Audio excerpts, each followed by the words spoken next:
You are now listening to the Hunter's Advantage podcast. We preserve the history and sport of hunting through curious conversation and action-packed hunts, as well as offering you tips and strategy for more successful hunts.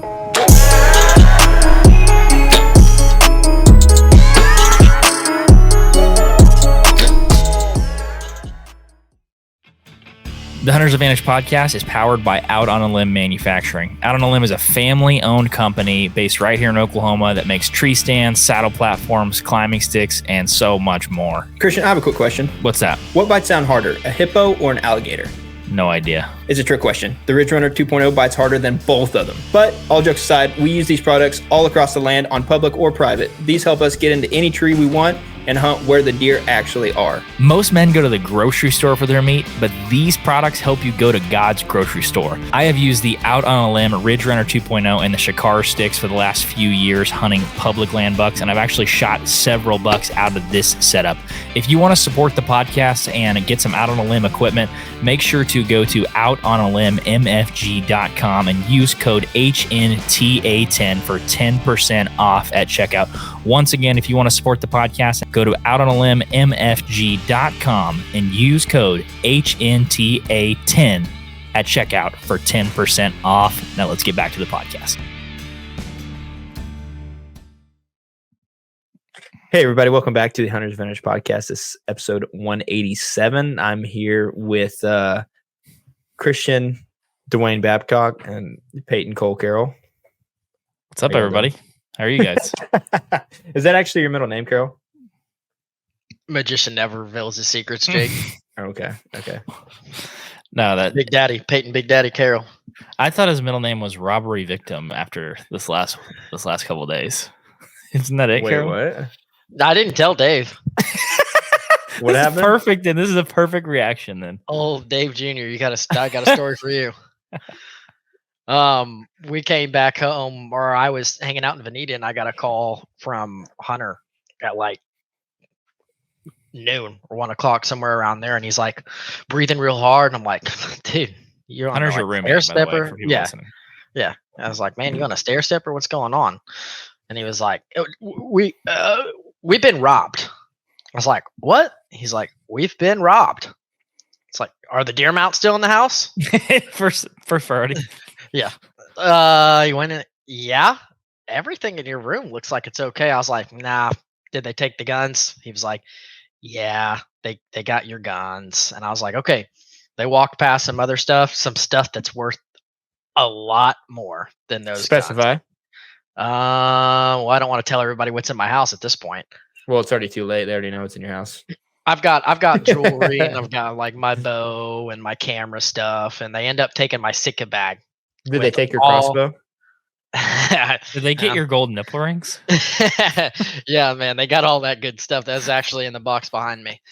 But that doesn't come out of the closet too often, only when he's a big boy. But anyways, but yeah, they're.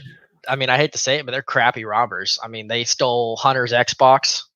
Thank you, Jesus. We don't have to play with him for a little while. They only did us a favor for that. But yeah, they got us pretty good, but they didn't do as good as they could have. But you never know if there's going to be a round two or not. But So they took your hunting bag. there won't be a round two. And they didn't take your camera, right? Yeah. So my camera was in another bag. They opened my school backpack up because I have my camera and stuff, like for total archery challenge and stuff. I don't take my Sitka stuff. I always just take generic stuff. So my camera was in my school bag. I don't know what else is in there. They actually opened up it's a camcorder, so they opened up, the side, the little recording lens, and then they opened up the SD slot. Didn't take the SD, didn't take the camera. They put it all back on the bed, and they threw clothes on the bed, but they didn't fold them or make the bed while they were in here. So and I figured, if you have the audacity to got robbed. Yeah, no, I swear they kicked down the door seam in the back door. So I knew you shouldn't have mowed. They would have jumped that fence and they'd have said, not this one. Yeah, no, they That is wild. So does he not have like a Ring doorbell or anything back there where it's able to see? No, but come tomorrow or sometime this week we'll have cameras and lights and all that back there. They did it in the middle of the day. They did it between 7 a.m. and 2 p.m. So wow. they had to be pretty confident. They brought a sledgehammer and just knocked the door down. Where were much. you then? Oh, I was in Bonita. So it was over the weekend. Yeah, it was yesterday. Yesterday between 7 a.m. and 2 p.m. So what's your schedule for the Wow. next couple of weeks? Asking for a friend. I don't know. Let's just say they are listeners. Don't show up when I'm here. Yeah, you're gonna get Why? You don't have any more high-crotched. guns. Yeah, Sure. I'm all out of guns. I got them all. Carol, you should have reported all your guns stolen right there. That was your chance. They got 48 guns, dude. I don't know where any of them are. The cop, when we were on the phone with the cop, he was like, "Man, I'm sorry, they got all your guns." I was like, "Yeah, they got them all." Yeah, Carol, you're now on the blacklist for admitting that. Thank you. Yeah, they're all mine. So, well, not all of them. 2 of them aren't anymore, but it's all right. yeah. I figured you'd enjoy that one, Jake. It's a nice little. Was it your shotgun for geese season, No, whatever you want to call it? That shotgun won't. That shotgun doesn't leave the safe there in Bonita. But yeah, that would have been a total different story. I wouldn't have been a good sport if that was the case. I would have taken. I would be a good sport anyways. Find them. That's there's ridiculous. Just that's low lives. I mean, I can't stand that stuff, dude. Yeah, thankfully no one was home because I was telling, my roommate was like, somebody dies. Like, it's me or them, but someone dies in this house if somebody was home. Is that been like, take everything, leave me alone. He's got a camera in here. Take it with let me help you fill the bag. No, he wouldn't terrible. have. But yeah, it's terrifying. It's like, well, good old Tulsa, Oklahoma. Yeah, Biden 2024. Yeah, well, hey man, at least you're not going to spend much time in the house. It's almost deer season, so you'll be gone all the time. So that way, when they come back, you'll be good.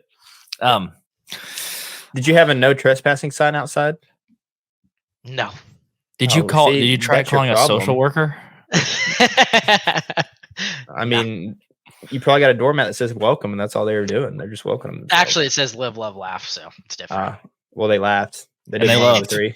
They had to be loved kids. what they're doing. They had to be kids or just people that were wanting guns because man, they could have hit harder. But like I said, well, who they're knows? old enough They to might meet be Jesus. back, That's but all I'm saying. Yep. So we'll see. Well, alrighty. Well, let's move into a less sad topic. So we're in week 3 of our public land. How to hunt bucks on public land. This is episode 3. Today we're going to be talking about hang and hunt experiences on public land, kind of the things that we think about. Maybe we'll tell some hunt stories, do all that sort of stuff, which hang and hunt is the majority of the stuff we do, especially on public land. But I had a question before we get started. When's, for you, Jake and Peyton, when's the first time you can remember hang and hunt hunting on public land? Or it can be in a climber, it can be in a saddle. Obviously, it wasn't a saddle, your first one. It can be in a whenever. But when was the first time you ever hang and hunt on public land? That was, I about said the name, but that was in Oklahoma with Richie and Jesse. It was when we survived off, I think, 2 Ritz crackers and a hot dog for like 3 or 4 days. And what year do you think that was? Oh, shoot. I don't know. It was before I could drive. I know that because I remember my mom dropped me off at their house. It was during muzzleloader season. So, and I took my brother's muzzleloader because I didn't have a muzzleloader and it didn't even have a scope on it yet. So I was open sighting that sucker. So before you could drive, that's probably 2013. Yeah, I was probably 14, I think, probably, I would say. Okay, so we're talking 11, 12 years ago. Peyton, what about you? When's the first time you ever hang and hunted on public land? I mean, the first time that I went with y'all was pretty much my very first hunt. It was kind of walk back there and I was like, okay, well. Did you not ever go with Newly before then? We kind of did a little more scouting. We went in a few days and did a little more scouting and kind of had an idea. Yeah, that was a horrendous hunt. That was mine was actually pretty good. Well, I didn't know anything about it, but Richie just obviously set me up in the tree. He down there you can literally drive to your tree. Yeah, it was probably 400 yards off these little side roads, and it was off a clear cut. And he said there was a good one running around there somewhere because I think they ran a camera there, and then they were hunting together probably quarter mile to my left, and I didn't have a stand or anything, and so he let me use one of his old climbers. Long story short, I still have that climber. That was my first experience using a climber as well. And he was like, he hooked it on the tree for me. He's like, all right, here you go. I was like, I don't know how to use this thing. And he was like, well, put your feet here. And of course, it doesn't have like good boot straps. It had a bungee cord wrapped around the bottom 2 times, and you had to fit your boots in between.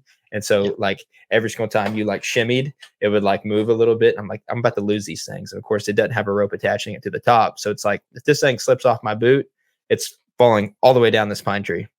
And or at least that's the way it felt my first go. So I got about, I don't know, probably 8 yards up the tree, and I was like, this is good. And did you really? Yeah. 8 yards or 8 feet? Big difference. Oh, no. 21 feet. 8 feet. 8 feet. I'm sorry. Yeah. 8 feet. I was like, your first time was a lot different than mine, because I had the same thing. Of my first climber experience was the bungee cords, and yeah, I got like maybe 10 foot, maybe, and I was like, this is good enough. But it did. I did end up seeing deer though. It was an evening sit for the first one, and no, it was a morning sit. Whatever it was evening when I seen my first public land deer though, because I heard them before I could see them, and it was just getting like that super dim light where everything just kind of looked like figures. And I seen a doe walk out, and I didn't have a doe tag at the time. And then I was like, well, maybe a buck's going to be behind her. And about that time, I heard brr. Very first time I ever heard a grunt in my life was that trip. And I heard brr, brr, brr, brr. Just kept doing that over and over. And I was like, oh my God.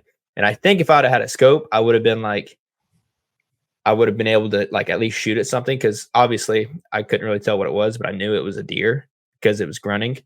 And but since it was open sight, and my eyes, y'all know my eyes aren't the best. Imagine me with no glasses and dim light. Yeah, that ain't a good scenario. So I didn't have a scope, and so I was like, I'm just not going to shoot. We'll be back here tomorrow morning. Well, that thing stays there for about 30 minutes past dark. And this is my first time in a climber. So Richie gets a side by side, and I'm supposed to meet him at the road up there. And I don't come. So they think I like fell out of the tree or something, and they drive all the way to my stand. And when they do, they shine, towards my tree. And of course, there's a freaking big old buck. And at the time, I don't really remember the rack or anything like that, but Richie said it was like 130, 140 inch buck. And I was like, okay. And then you realize that you have been hunting wrong your whole life, not hunting down there. Yes. That's a good time to start hunting. Like the muzzleloader season is awesome. Late October, get a good cold front. Like that's a good time to start hunting public. I started similar to that in the mountains and the clear cut stuff with Justin. I think the first time I ever went down there, I was like 13, because I remember asking him to take me when I was like 11 or 12, and he's like, no, I'm not taking you like with a bunch of freaking adults when you're 11 years old. You don't want to be that guy. You'll bring your family, but not the 10-year-old. So I think he brought me when I was 13, which would have been 2010 or something like that. And I went down there and did a similar thing. I've told a story on the podcast before about how I shot a doe in a clear cut and then went and tried to track it again and got lost and ended up walking like 2-3 miles back to camp. That's on one of the previous episodes, but that was the exact same way that I started. So I wanted to talk about those first few times. What went wrong the first few times? And it doesn't have to be in the first year, because maybe you didn't hunt a lot in the first year. But what went wrong the first couple times that you hang and hunted on public land? I'm trying to reminisce. Besides you not having a scope on your muzzleloader. Man, I don't want people to take this the wrong way, where it's like, oh, you need to humble yourself. But and this might be why I like, hunting down there on public land as much as I do, because literally my first few experiences down like hunting public land have been great experiences where I either got a shot at deer or I seen good deer. Because the only other time like I can remember is like going down there with you, Jordan, and Justin. those first couple times. I don't think I seen anything, but then we went back. Like, I don't know if it was the same year or the following year with you, Jared Hayes, and I. That would have been 2017 with me, you, and Jared. Okay, so that would okay. Well, when did we go with Justin? Was that the year before? It would have been 16. It would have been the year we got out of high school. That is true, because I remember we went down there, and then we went down there Friday, Saturday, came back Sunday morning, and then I went behind my mom's house that Sunday evening, literally the day we got back, and that's when I shot that one behind Dustin's. Yeah, the buddy. At 2016. Yep. Yeah, that's right. But I guess where I was going with that is like, I don't really remember much from. Oh yeah, I do. So the first couple of times we went down there with Jordan and Justin, obviously at the time we didn't know what we were doing, so we were just bumming off Justin, obviously. And so when we went down there, trying to do it with Old Nameless, Steep Creek, North Side, you know where I'm talking about. I do. Yes. Okay. Hellacious Walk. We sat down there at the Diablo spot, and that time I sat in that tree that had the Diablo picture, because I remember it was the evening sit and a fox ran out, and then 30 minutes later Diablo came out, but obviously I wasn't there because it was past shooting light, and so we were already down. I seen the fox, but I didn't see Diablo because we went back to camp. Then we drove back out there just to go get the SD card just to check it, because we didn't know if we're going to hunt there again or not. And so that was that. And that got me excited too, because I was like, I was 30 minutes away from missing a good buck, because obviously I wouldn't have hit it. And then the following year, that's when Jared shot that wide one. And then I shot that other one on that other road. And then, I mean, so like leading up my years hunting public land, I've been like super blessed, and like whether that be almost encounters or actual shot opportunities, where it's like, that kind of got me hooked pretty well early. You had people putting you in the chips too, like exactly. Richie putting you in the chips, and then me bumming off Justin, and then you bumming off. By no means am I saying it was from my own doing, because it wasn't. Everybody has somebody that helps them in the beginning. I mean, and if you have a deer camp or not. What about you, Carol? What are some stuff that went wrong at first? I mean, the very first public land hunt, when we all went together, I got a shot opportunity, and of course I blew that. Thankfully, it wasn't a giant deer. Thank God. Don't be talking down on that deer. He was somebody's house, Carol. Yeah, he was a good one, but he's not. He wasn't like a giant, like one that I lost sleep over. So yeah, your deer don't mean nothing to Carol, Jake. I know. He's like, it's whatever, and I'm like, well. After seeing him dead, I would prefer not to hit him. Wow. When I found out how far back there we really were, I was like, why did you shoot this thing after we got out? But because it's fun.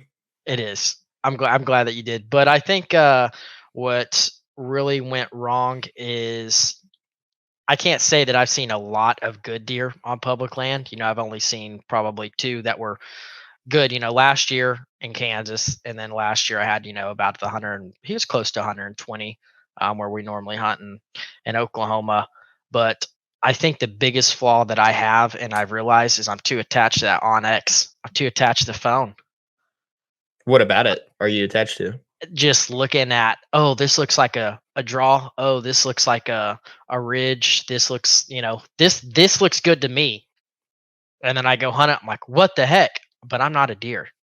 This might not look good to a deer. I've always hunted on a tree line or a draw or a ridge or something.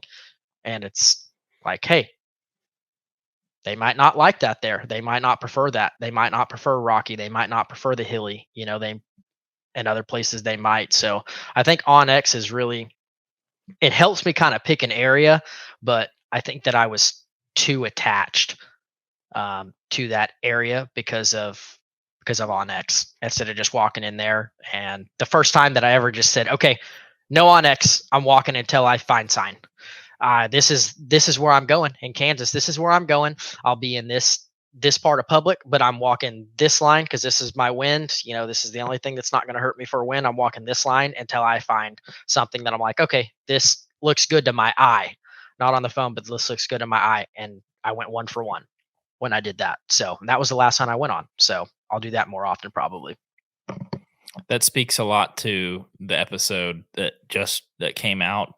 As people are listening to this episode's gonna have already came out, but I titled a podcast episode that Jake and I did last week. It's kind of an interesting name, but I think it's true. It says why e-scouting doesn't kill bucks. And yeah, is that kind of clickbaity? A little bit, but just like you said, you can look at the map to death, dude.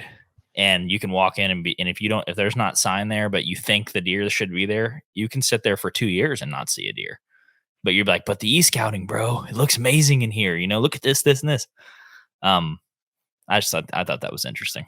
It drives me crazy because I get so stressed. You guys know how I get. I get so stressed of where am I going to hunt? What am I going to do? What am I going to do? And I'm so attached to that. And the one time that I didn't. Now, given I know, hey, there's only so many ridges. There's so many people here. There's only so many ridges. But in my head, I'm like, okay, where's this deer at? We know there's deer. We have pictures. The deer has to be around here somewhere.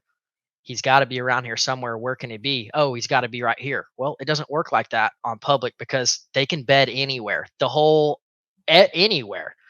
So the deer doesn't have to walk down that ridge. Maybe back at home, maybe back on private land, he does. He does have to walk down that ridge, but on public, he doesn't have to. They don't have a pattern. There is no pattern. You're talking about specifically for the place that we hunt.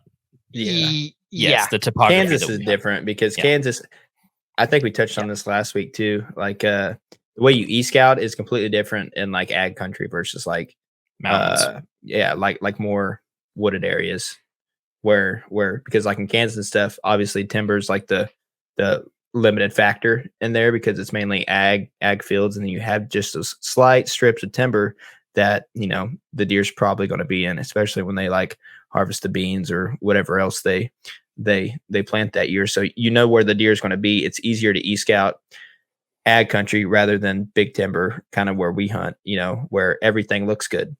So but Christian has a good saying on that too, though, like where things look good to you but not so much the deer. Oh, what do I say? I forget. Oh shoot, you're putting me on. It's like, I think it's, long story short, it's that where it's pretty much verbatim that. Yeah. When you said that, I was like, I think that is the saying. Yeah. Yeah. I don't know. Yeah. You got to hunt where the deer are, not where you want to hunt. Exactly. Yeah. That is exactly it though, because I've hunted so many places where I sit here and I'm like, ooh, money, baby. And I never see a deer, but I'm like, I got to keep trying it. And then I tried it like 3 times and I'm like, why? And then I walk in one thick, heavy spot next to a bedding area that I'm like, this doesn't look like crap. Like I can't see very far. This sucks. And then like 4 run by and I'm like, oh, okay. For me, it's shooting lanes because like I'll get in a spot and I'm like, man, there's good sign here. This is the place I need to be. But then I like try to pick a tree. Down where we hunt, it's really not that big of an issue because it's mainly pines, and it's like so you don't have those low hanging branches and stuff. So it usually works. But like when we hunted in Kansas, I like that's kind of where I like hung my hat, is those trees, even if they weren't like in the spot I really wanted to be. Yeah, but I can shoot 40 yards this way, and then I can shoot 30 yards this way. You just have more shooting lanes. But kind of like what you were saying, it feels like when you're really in the chips, it's when like you almost want to have to sit on the ground. You know what I mean? It's when it's perfect for the deer, it's almost like it's not perfect for you. It's like I got one shot. Yeah. And I mean, we'll talk about this in the next episode, the buck in Kansas that I shot from behind a rock. But that was a good example of that. I did want to go back and talk about what went wrong for me at first, because I did want to tell a little bit of a story of like how we even got to hunting public land, because I think that's important. We grew up hunting in Northeast Oklahoma, which is sucks. Don't come here. It's more cattle country. To be fair with you, it's not huge on ag. Like ag is kind of a minority stake in that area. That there's just not a ton of it. Like, but we hunted pretty small parcels growing up. I mean, I think some of the bigger ones that I hunted were maybe a couple 100 acres, but you got to realize that huntable acres and that couple 100 acres of pasture is a couple. Like literally, like there's a few acres of trees. And then 40-acre pieces like my grandparents own. And, there's similar situations to each of us that we kind of did that sort of stuff. But I started hunting public land, and you guys probably did too, because literally the public was so much better than where we were hunting that I was like, I'm doing myself a disservice to not try, because I always watched my there was less pressure. Oh, there's less pressure on public, than the private that we hunted. I watched my uncle always go down to the mountains, and he would shoot bucks that I would just not even ever imagine seeing. I remember Andy Hirschman, who's one of Justin's buddies, shot a mid 150s on public with a muzzleloader, and he showed it to me. It was a mainframe 10, but it had like dual sets of crab claws on the end of the beam, so it was a 14. And he showed me that, and I was just like, dude, that's a mountain monster. I've never seen a deer like that in my life. And I begged him to go to deer camp for years, but still he finally took me.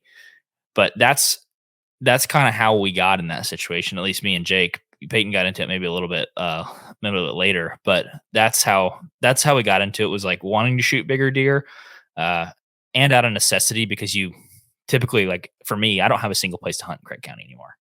It's just not there anymore. If you lose places, things shift around, but that's how we got into it. And I would think about what went wrong at first. Justin, I piggybacked off him so hard when I started. Everybody did. So hard when I started. I would just, where he would hunt, I would hunt 300 yards down from him. Wouldn't consider the wind at all. I think inexperience just plagued me when I first started. Like the first time I ever went out on that trip with him, we were hunting like opener of archery, and it was still pretty hot. And he put me on the edge of a clear cut where we saw some sign kind of go into the woods. Doe came out, shot her in front of the shoulder and the neck. Was probably shooting 45 pounds, and a 350 grain arrow went in like 12 inches or less. Tracked that deer, never found it. Just stuff like that. I had absolutely I had no idea like of sign or. Tell your most famous story. Which one? The one in the head? Yeah, where the deer had a headache. I've told that story so many times. I hate telling. Say it again. We have new listeners. It's funny. Well, when was that? That was your first buck you ever shot at public too. Was it true? Not? Yeah, that's true. When was that? That was probably 2015, maybe. Probably. 2015, I'm pretty sure. Yeah. Well, that was it was my first shot buck I ever shot. It was also my first success on public land during that hunt. So I went down and we were hunting with Justin, and similar to what I was just saying, I was piggybacking off of him, like per usual. And was he hunting down there too? Yeah, he was hunting down by Diablo. Same day? Really? Yeah. And the evening before, I didn't know that you could shoot multiple does in one sit. I just assumed that you could only shoot one. And I shot one, and I was like, awesome. And I hit it, probably just a tad back, but it was a smaller doe. And it ran 10 yards and fell over. And I was like, sweet. Another one comes in, 3 more come in at like 10 yards. And I'm hunting probably 25 feet up. And I shoot one right behind the shoulder, and it's angle, and it comes out the brisket. And she runs like 80 yards and piles up. I didn't even get in her cavity, by the way. It literally it was trauma that killed her. It was weird. The shot angle was weird. She runs over and piles up. A third set of does walk in, and I'm like, because I had texted you, Peyton, to ask you for the regulations right before I shot the second one. Yeah, I was like, dude, you can shoot all your doe in one set, I think. I was like, I'm fairly certain you can shoot all your doe. I didn't have internet, but I had enough to text.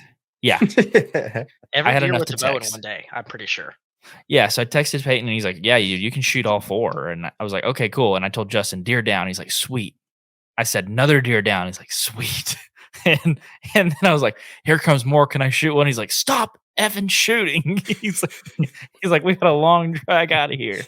And so, it is. I don't think people will understand that. No, it's probably a 30-degree slid the whole way down to that spot. But I shot those ones, and we drug those out. I went back the next day, even after having 4 people in there dragging the deer out and stuff. And the biggest buck I'd ever seen in my life. I had seen a 150-inch buck before, but it was with my dad, and my dad shot at it. Yeah, it had been when I was like 10 or 11, and I wasn't even big enough to stand over the hay bale. And my dad put his gun over and shot the hair off its back. This was at it was at Nick Sutton's place. Yeah, it was a completely different spot we used to be able to hunt. But I had seen a big deer before, but nothing like when I was hunting or could shoot. And about 140-inch 8. And I know 140-inch 8, that's a huge. Ain't no way, bro. Yeah, ain't no way, bro. It was a monster. I've been using the new Exodus Rival cell camera for the last couple months, and I have found a beautiful mainframe 8-point with tons of stickers to go after this fall. Ooh. One thing I do appreciate about Exodus trail cameras is all of the cameras share the same data plan, so you only pay for what you need. A lot of cell cam companies charge you for HD pictures. I've seen prices of $5 for 50 HD pics. Exodus is going to give you unlimited HD pictures right to your phone, which is awesome when you're sitting there in the middle of the summer and it's 100 degrees and you just want to binge a bunch of trail cam photos. If you're looking for a solid cell camera with great performance and a 5-year no BS warranty, go check them out. So as we all know, hunting gear is something people can make way too complicated. Arrows can be the exact same way. Instead of going down all those rabbit holes trying to sift through the endless information that's online and you're not really sure if it's right or wrong, Exodus makes it simple to get the right arrow for your exact setup. So go online to the Exodus Arrow Builder. It takes less than a minute. You're going to enter your draw weight, your draw length, and how heavy of a point you're shooting. And it's going to be that simple. Let the guys at Exodus take care of the rest. So if you're interested in Exodus Rival cell cameras or a new set of their MMT arrows, just go to exodusoutdoorgear.com and use code HA15 for 15% off anything on the website. Once again, that is exodusoutdoorgear.com. Use code HA15 at checkout for 15% off. Now let's get back to the podcast. I watched it for probably 30 minutes. I even took a picture of it while I was sitting out there at 80 yards and I sent it to Justin. And I was like, is this the big wave on camera? And he said, yeah, where is it? And I was like fixing to walk by my stand. And it worked its way by me at like 45 or like for 45 minutes. And it got down to 20 yards, finally stepped into this dry creek. And I was so inexperienced. Like, that was by the grace of God that I killed those does. I had not shot a whole lot of deer with my bow, maybe a few, 4 or 5 or something. And I got in full draw. And I remember getting in full draw and just being like, dude, I won. I can't believe it. I can't believe I got in full draw. And I'm like, this thing's dead. And I got in my peep and I looked at the deer and his head was down eating. And I shot and I pulled it and it was going to go right in front of his brisket, like literally just sail and miss.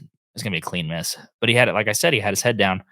So he kind of did a quarter half turn, just enough to see. I was not shooting a fast bow either, just enough to meet that arrow. And it hit him straight in the forehead and just rocked him, like sounded like a Louisville Slugger. And he stuttered backwards. And I was like, oh my God, what the heck? I thought I would just drop him and kill him. It didn't. He ran like 30 yards and the arrow fell out. Never found him. Terrible story. That was your, oh, what do we call that? That was like your hazing. My dues.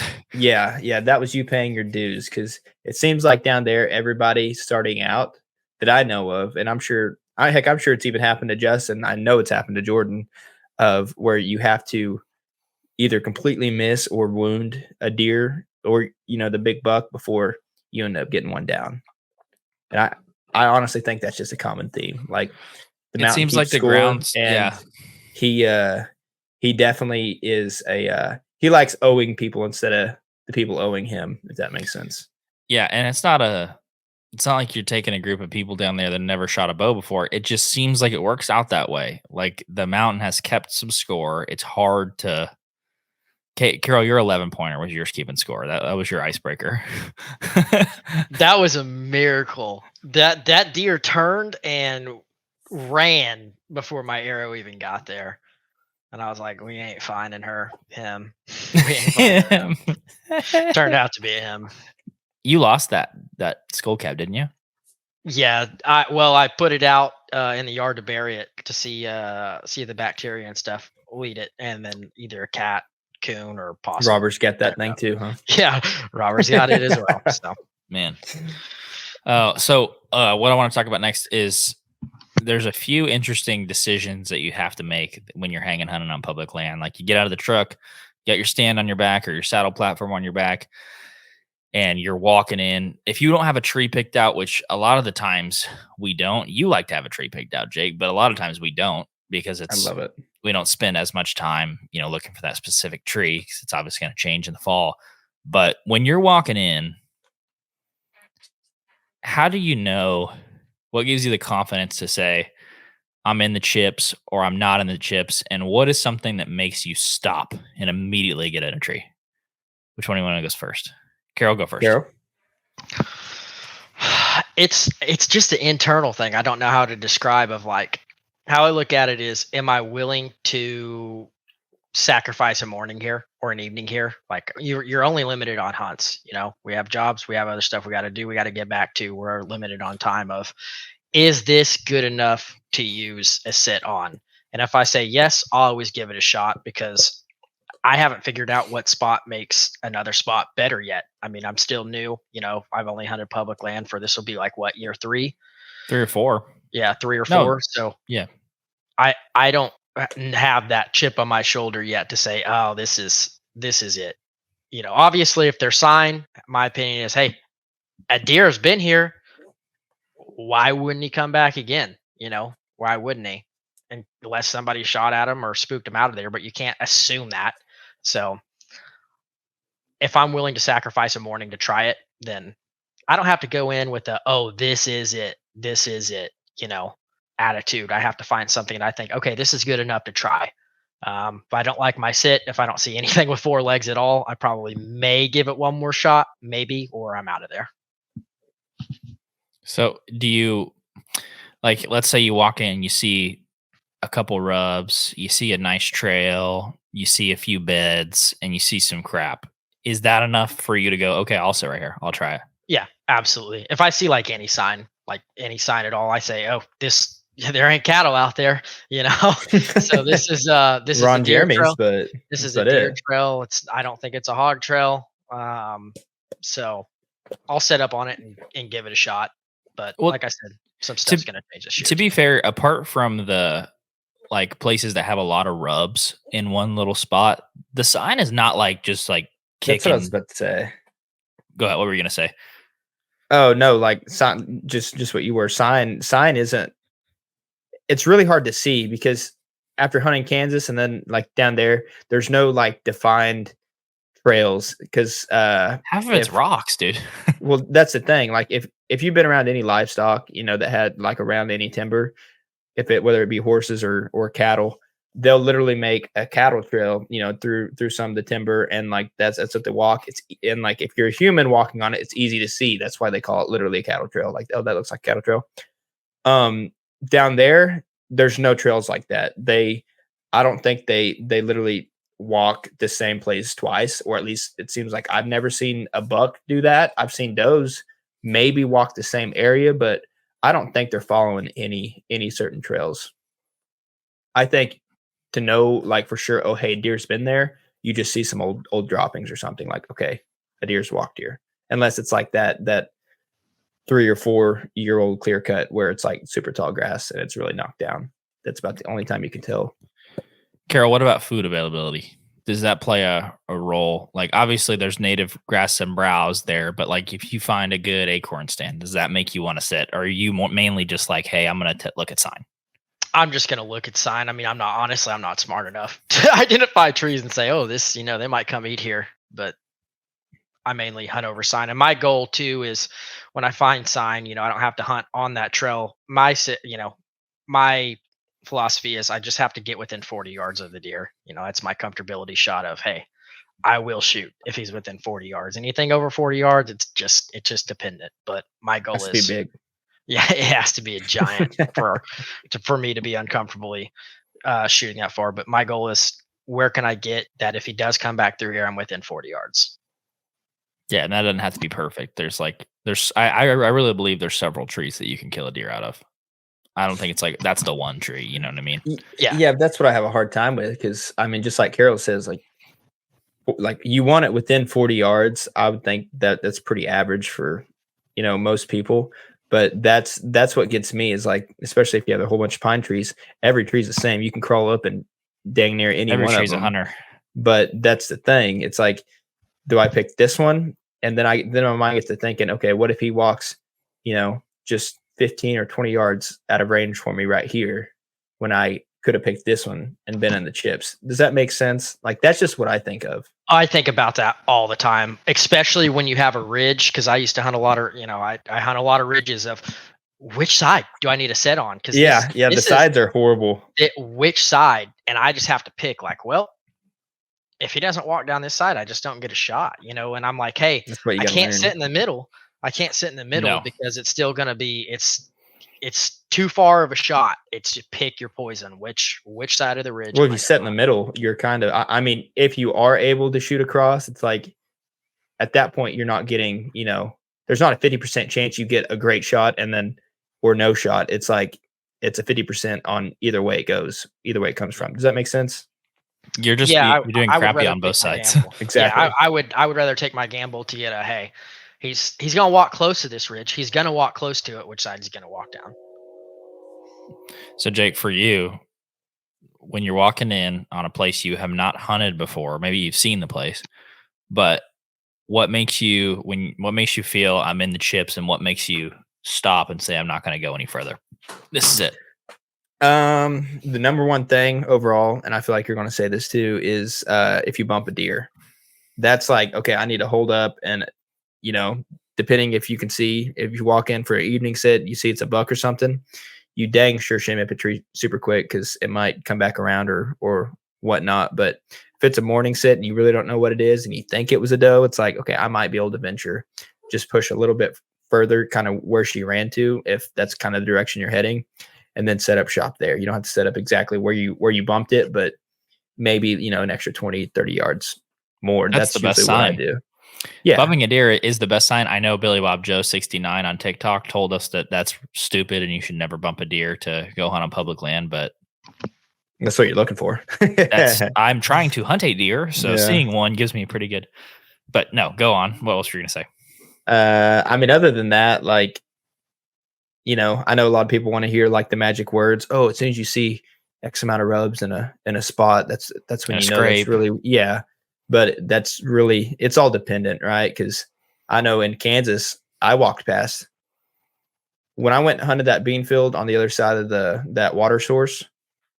I literally walked past, I think, no lie, 15 scrapes on the ground up this trail, and I was like, no, I'm coming here because the deer that's in here, more than likely they're going to go eat beans out there. It's just all situational. And then if that would have been a big timber setting, if I'd have seen that many scrapes, it's like, okay, yeah, this deserves at least a sit just to give it, to do my due diligence and just check it out, see what comes through.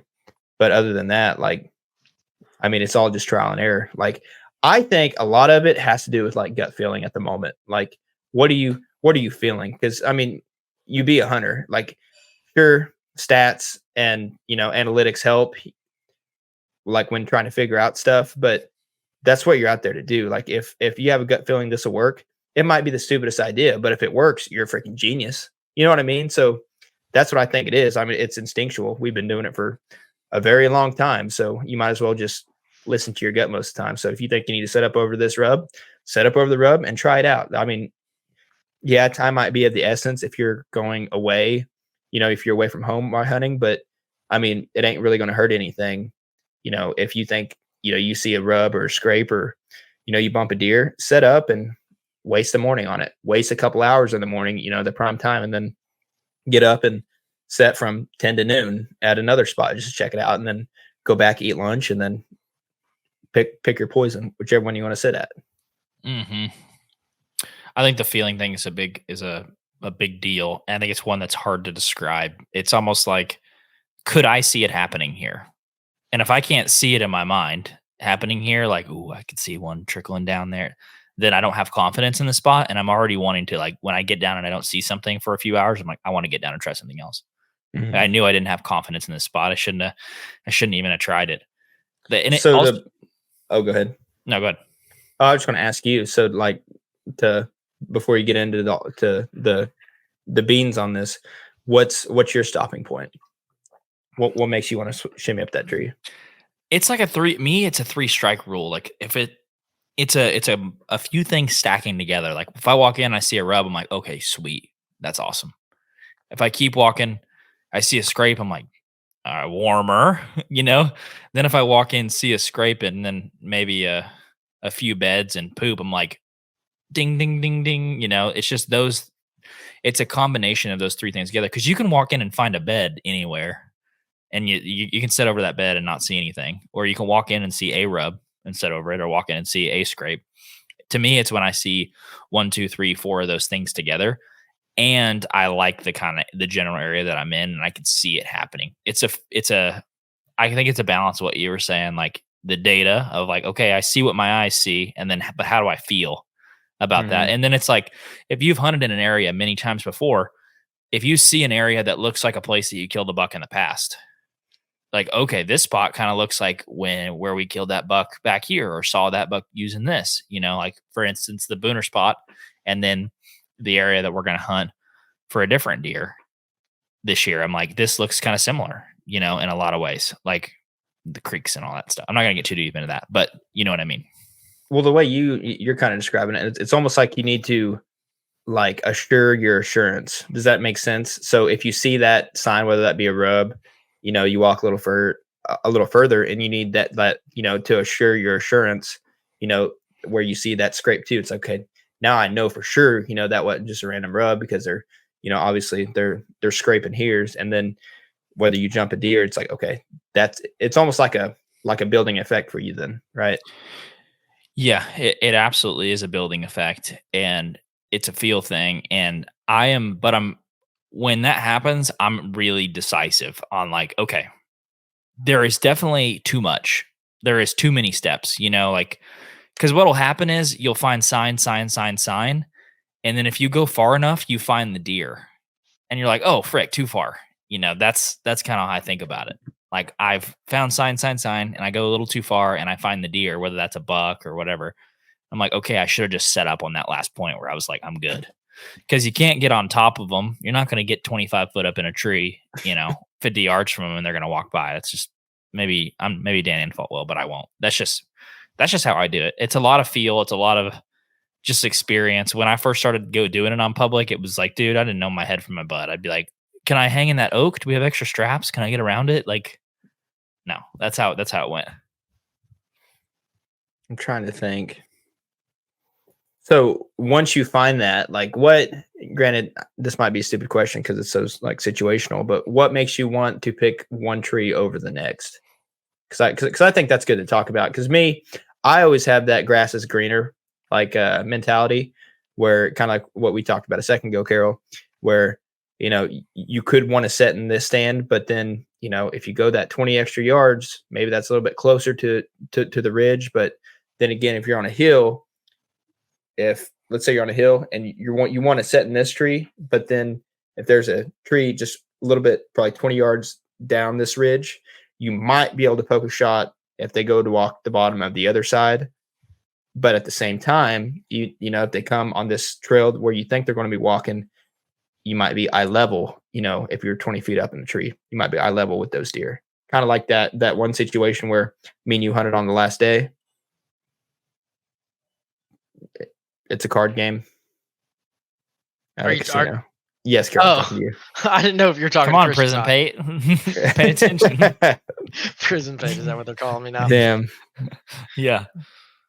You have to repeat that whole thing. Peyton was in prison. He was like, yeah, he was. I thought you were talking to Christian. This is Prison Mike. Talking to Christian. But yeah, so to add on to that, when I go in the mornings, because I have a really bad habit when I get into the morning, I set my stuff down at the base of the tree, where I'm like, all right, this is the one, but I'm gonna walk 10 yards this way to this tree to see. And you probably shouldn't do that. But I'm like, I have my stuff here. This is probably where I'm going to set up. And stuff changes when the sun comes up a lot too, where you're like, I didn't know it looked like this. I didn't know that this was.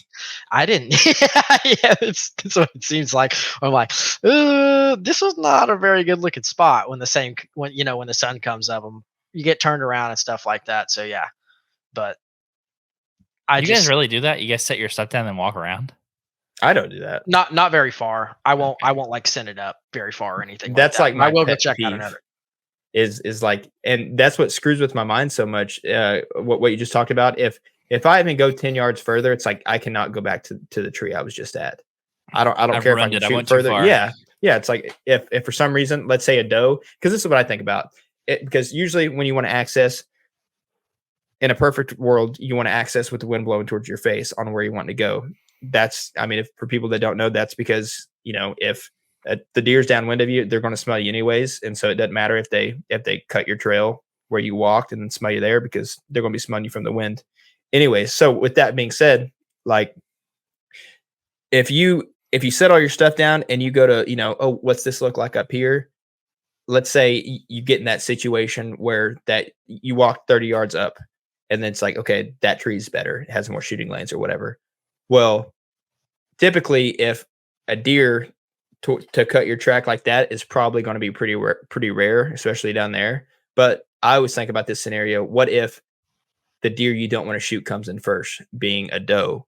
Let's say it's November and a doe comes running through there and the buck's chasing. Well, is the buck going to mind that he cut your track? Probably not, depending on how hot the doe is, but the doe might.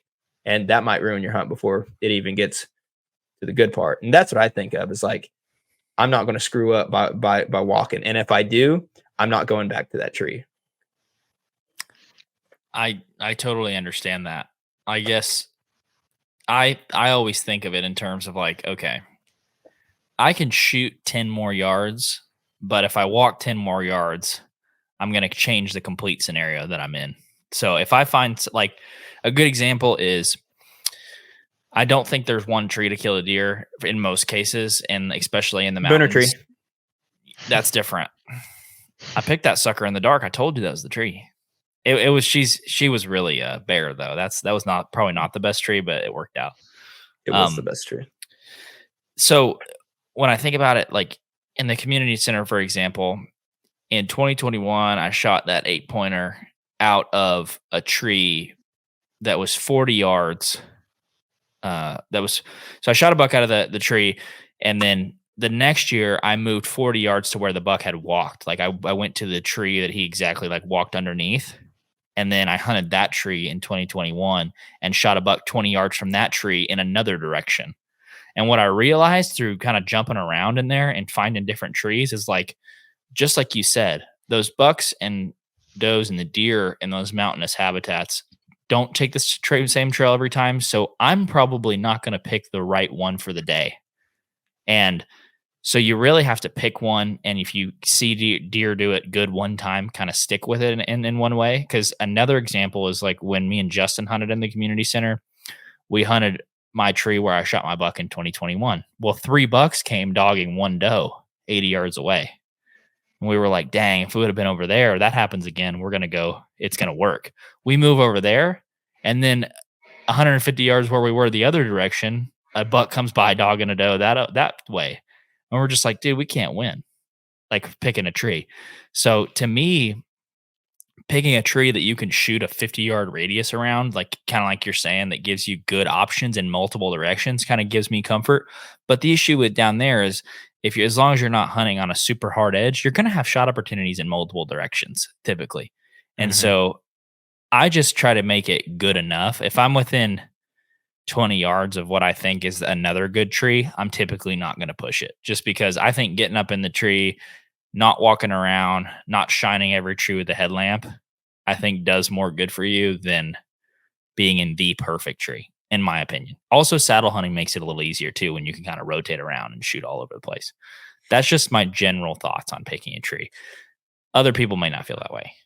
Well, I'd kind of agree with that. It seems like the more we hunt down there, it seems like you kind of, if you know you're in the right area, after you know you're in the right area, and like when I mean the right area, I mean like the right, let's say 100-yard radius, I would say. I think you just got to put in your time, kind of like what hunt and change. Yeah, well, no, it's not even that. Like I'm talking about the example you gave with Justin, where you seen 3 bucks dogging that one doe, you moved over there 80 yards, and then 150 yards back the way you came, there was another buck. And I think in that situation, like you're in the right area. Obviously, now it's just, I think in my mind that's when you need to say, okay, we just need to stick with, like, pick a tree, stick with it, and be consistent and put in our time. And then hopefully, Lord willing, want to walk by. And there's scenarios though that like deer do. Yeah, deer do something consistent, and what happens is you can make a move, and you don't want to sit back and watch that happen 4 or 5 times if they come down a hard edge, the same general area at the same time. And that's what I'm saying. That's what we're saying though with the hanging hunt is it's so situational because there are situations where you come in and you hunt and you're like, okay, I just need to be 80 yards more. That's how I found the community center as I hunted in there and I saw deer 80 yards in and I hunted 80 yards more in. And then I went in and saw him another 100 yards in and I kept hunting my way into this spot. And eventually I got really in the spot that I wanted to be in. And I think there's situations just like that where you can hunt your way in too. But you're not going to scout your way in because you're not seeing deer when you're scouting. You're going to hunt your way in. And that's how you figure it out. Bobby Worthington said something that really caught my attention here a while back when I was listening to another guy's podcast. He said one time is like an accident. It's not correct wording, but you'll understand. One time's an accident. 2 times is like chance. 3 times is like a pattern. And then 4 times it's a habit. Mm-hmm. Or however he words it, but you get what I'm saying. And so kind of like what you're saying there, like, yeah, if you see a deer do something one time, probably wouldn't hurt to move and just, try it, especially on public, because what are you going to do? Blow them out? Just move to a different spot. But especially if you see it twice or you maybe you hear it this time, I'll get into that story in a second. If it does something, twice, it's like, okay, then you should probably move. At least that just way is for me. Because in 2020, whenever we were trying to find the boon and where we started from the OG road and then kept trying to work our way back on the creek. And then on the right side of the creek, I set up opening weekend. I think you had a wedding or something. I set up opening weekend over there. And every day I seen a doe and a spike. But I kept hearing blowing, even though the wind wasn't blowing anywhere near there on the left side of the creek. And after 2 or 3 sits on the right side of the creek, I was like, I'm done seeing the same spike and the doe because it was just every evening. And then so the following week when you came down there, that's when we went across the creek. Mm-hmm. And then, but it was the consistent of hearing instead of you don't always have to see. It just went over there and shot a deer the first time we sat in that tree. Yeah, literally. Literally, just by being like, okay, they're over there. And they were. They 100% were. And that's honestly I guess that's a good segues we're going to get of knowing when to leave deer to find deer. That's a hard one. You want to take that over? Yeah, that last year, it's so situational in a feeling to me too. Like I hunted last year in a spot on public where I saw like double-digit deer, but I was seeing dinks and does and stuff like that. And I hunted that spot for 3 or 4 days and shot a doe. And I felt like if I move, I'm giving myself a chance to see a different area where there might be a buck, but I know kind of what's going on right now in here. We were in that situation where we're in early November and we weren't seeing deer rutting real hard yet. Like the activity was kind of ramping up, but the bucks weren't chasing or anything. And I moved to a spot that was not nearly as good in my mind, had a 130-inch buck walk right underneath me and win me. And I was like, okay, that was a good situation of leaving deer to find deer. That was in Minnesota? Yeah. What'd you say? What year are you talking about? This last year. Oh, okay. Okay. Yep. Yeah. I thought you said, where was this? Well, I did, but I was trying to say, when was this? Because I knew where. No, understood. Yeah. I typically wouldn't recommend people leaving deer to find deer, but if you're hunting anywhere apart, if you're seeing deer during the rut, that's a little bit different. But if I'm in a spot where I see does consistently and I'm just not seeing bucks, I have no problem moving. Carol, do you mind moving if you're seeing deer, or are you leaving that tree stand? I give it a few days, but here's what Guffin Newley told me. It's deer kind of like, doe are women, and you got to think of it like it's a college party, a bunch of women at this party. Eventually some guys are going to hear about it and show up to this party, right? So around the rut, yeah, I probably won't leave deer to go find deer, but if it's, before the rut, then I probably will. If I sit there, 3 or 4 times and only see doe, yeah, I'll end up moving. Will you leave deer to find deer, Jake? Depends. I hate that because Depends. It is. Jake, Jake, I know that you stay. You are very. I like being consistent. I like being consistent. Persistent on a spot. If I know there's deer, because here's the thing. At least down there, what I've come to find out is if you know you're in a good spot, then like stick there because we know that the deer density down there, like when you go down there for rutcation, you know going in, you're not going to see very many deer. Talking about the mountains. Yes. And so when you do see deer, it's like, okay, hey, I'm in the chips, whether that be a few doe or something. And kind of like Carol says, we don't know when they're going to go hot, but if they are hot, I know I have doe. Like that's what bucks are looking for. Come rut is doe. And hey, I found doe. I got one piece of the puzzle. Now I just need to connect the two. But on another hand, it's like if you really know the piece and you know the area where deer should be rutting and you're not seeing that, then that's probably when you need to move. Because if Carol's and you are seeing good movement and you're really not, that's when you or at least for me, that's when I kind of figure out, hey, I need to move. But if no one's really seeing anything, and even though I'm not seeing the best movement, but I'm still seeing movement, I'm staying and I'm going to put in my time to give it a chance. And we have that conversation, because we go with my brother and their group and a few other people that we know. And it's not like we're saying, hey, did you see anything, like, can we come hunt with you? It's more of a, did you see anything with 4 legs move? Because if you didn't, I'm going to stay. But if you guys are seeing anything at all, I need to move. You don't have to tell me what it is, how big, if it's a buck or a doe, you don't have to tell me, but did you see a deer? Are they on their moving? feet? Are they moving? Because I need to move. If you're seeing them, I need to move. If not, then I'm going to get it another set. Mm-hmm. So let me ask you guys this: if you could only have one of these, you can only pick one of these in picking a spot to hang and hunt.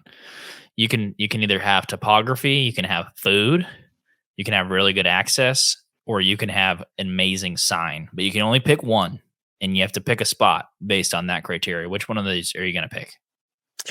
I'm gonna put down where we hunt on public. I'd say topography, because the wind swirls. I know Bo Martonic just now made up a new term, the thermal hurricane or whatever the hell it is. Yeah, that's right. Yeah. The wind swirls a lot.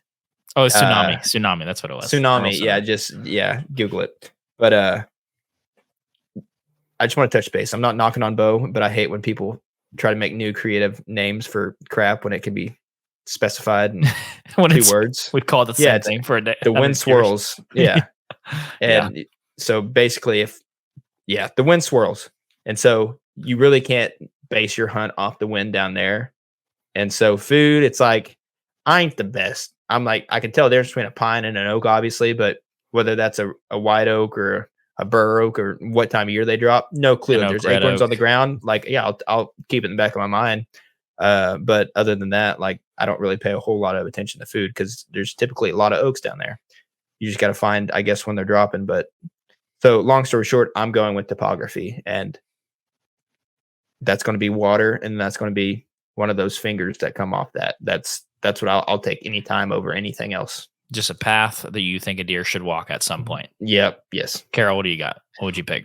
It's between topography and sign. Sign is, hey, they were here. They were active when they were here.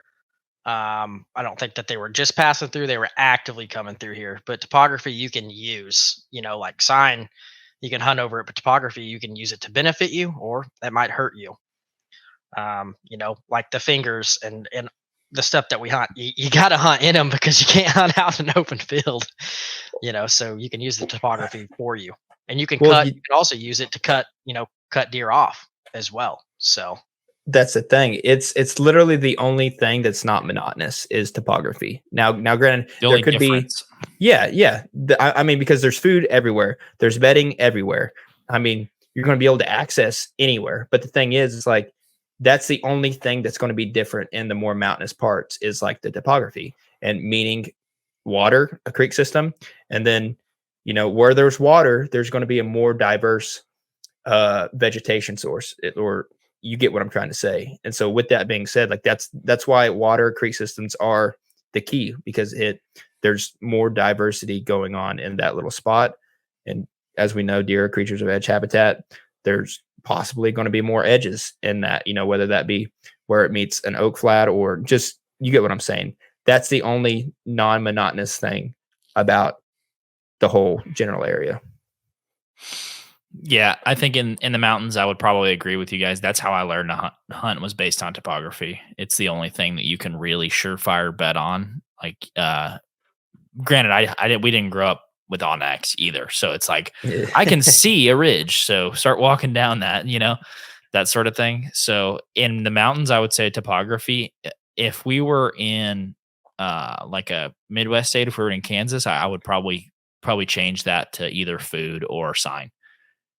Because and it depends on the time of year, because before October and September in Kansas, I'm going food.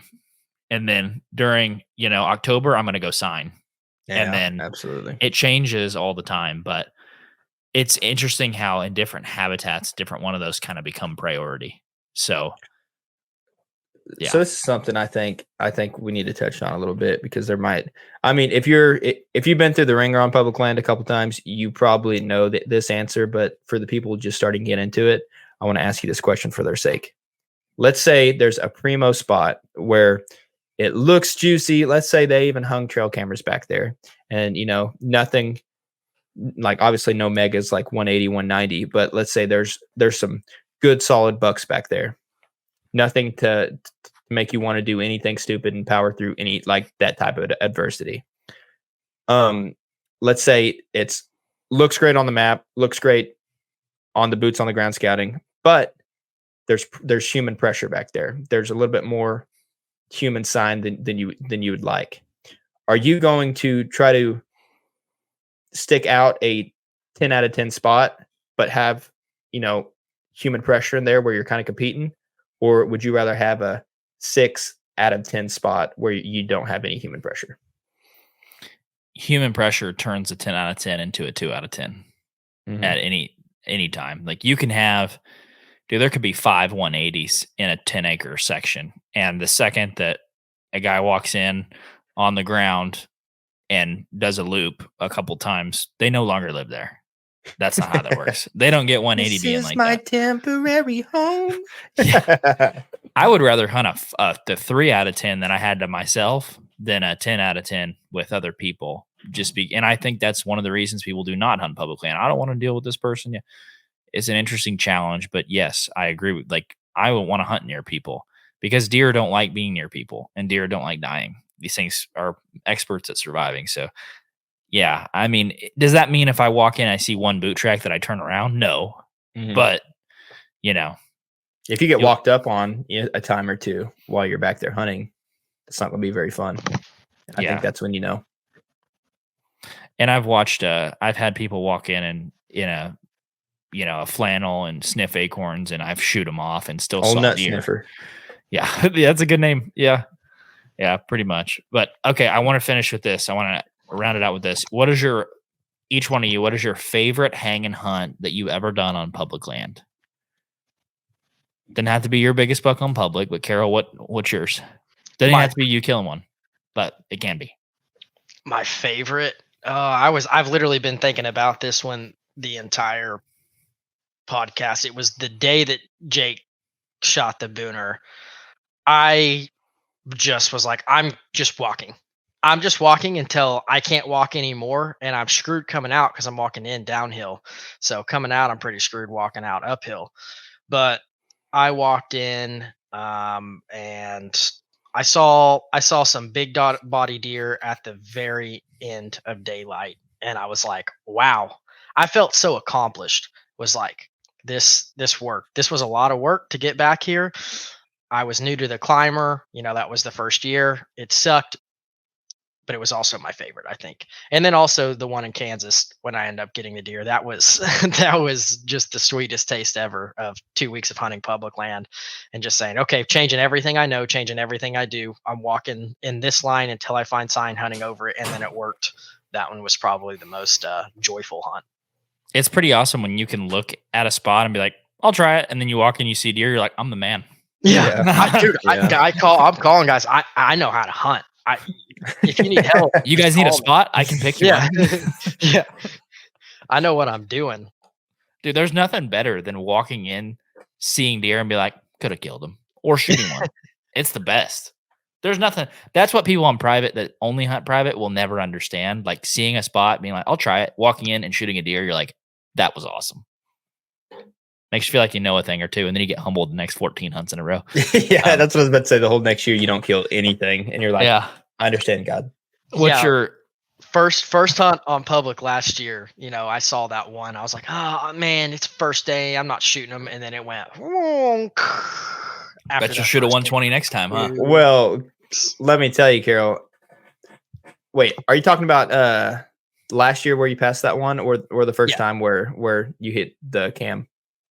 No, last year when I passed the one. Oh, okay. Never mind. Christy, what was your favorite? My favorite buck I've ever shot is the 8-point that I shot on public in 2021. He's just a mainframe 8-pointer, but he's got like an 8.5-inch eye guard on one side.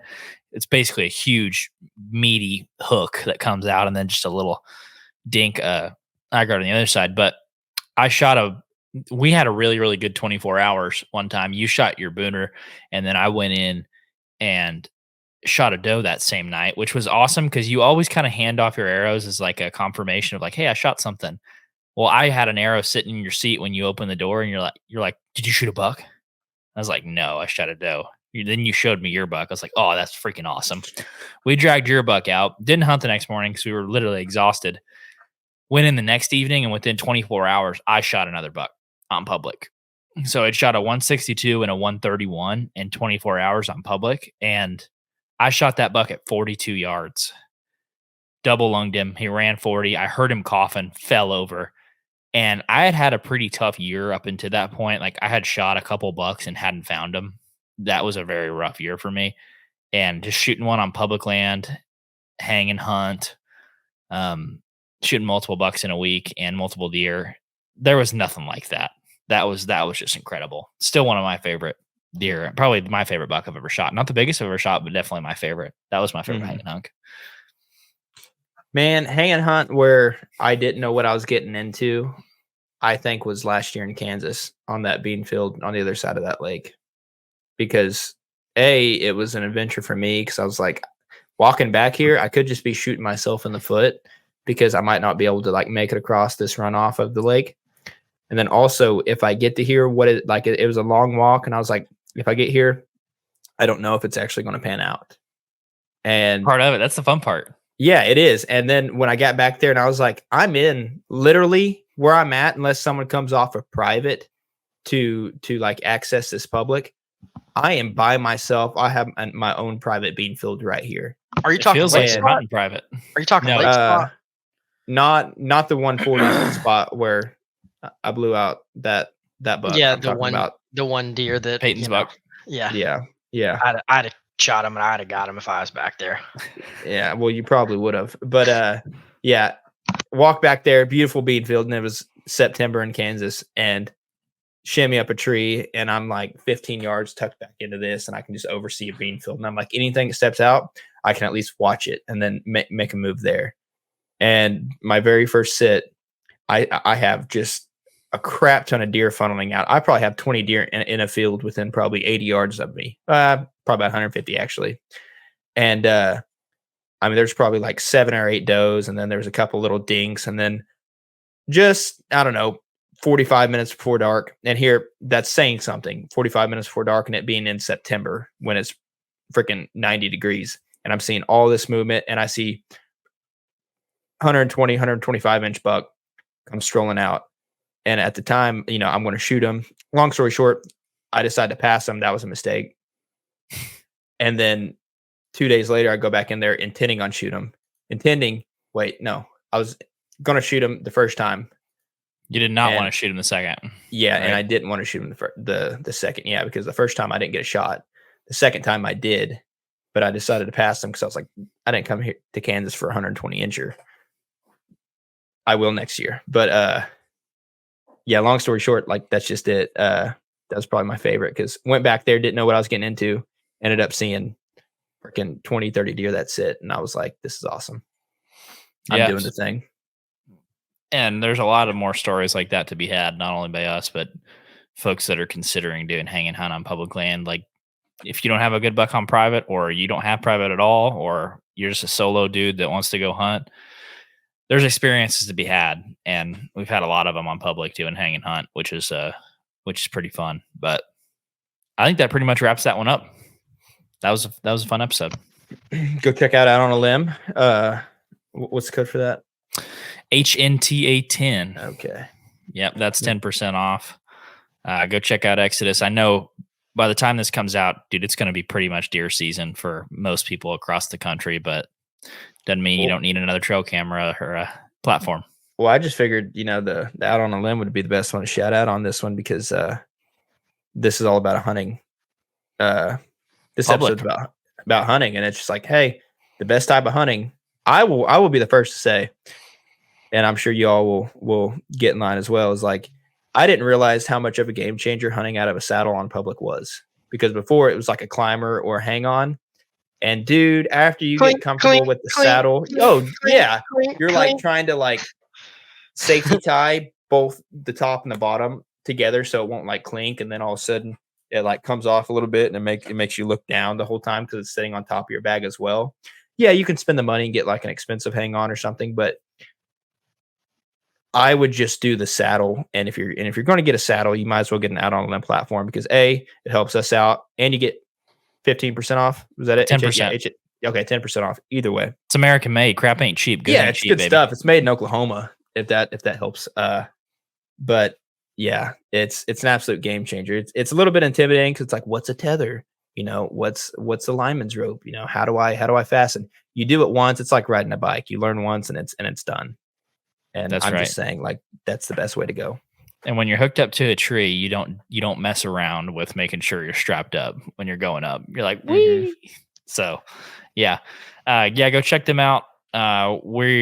This was episode 3 of our How to Hunt Public Land Bucks series. On the next episode, we're going to be talking about hunting on the ground, something we don't have as much experience with, but something we've done just a little bit. So we got a few stories. So if you guys enjoyed the episode, make sure to leave us a rating and review on wherever you're listening, whether it's Apple, Spotify, Google, Stitcher, wherever. And if you're listening on YouTube, make sure to subscribe. We're almost at 1,000 subs on the podcast channel. So with that, we will catch you guys in the next one. Jesus loves you. Bye.